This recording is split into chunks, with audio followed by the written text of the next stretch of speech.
1 മാസമായിട്ടുള്ള നാടൻ കോഴി കുഞ്ഞുങ്ങൾ നമുക്ക് സെയിലിനായിട്ടുണ്ട്. 17 പീസാണ് സെയിലിനായിട്ടുള്ളത്. ഓൾ കേരള ട്രാൻസ്പോർട്ടേഷൻ അവൈലബിൾ ആണ്. പെർ പീസ് വരുന്ന റേറ്റ് 120 രൂപയാണ്.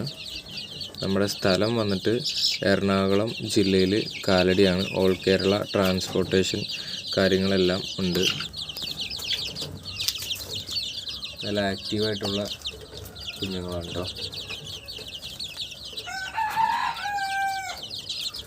അപ്പോൾ ആർക്കെങ്കിലും വേണമെന്നുണ്ടെങ്കിൽ താഴെ കൊടുത്തിരിക്കുന്ന കോൺടാക്റ്റ് നമ്പറിൽ കോൺടാക്റ്റ് ചെയ്യുക.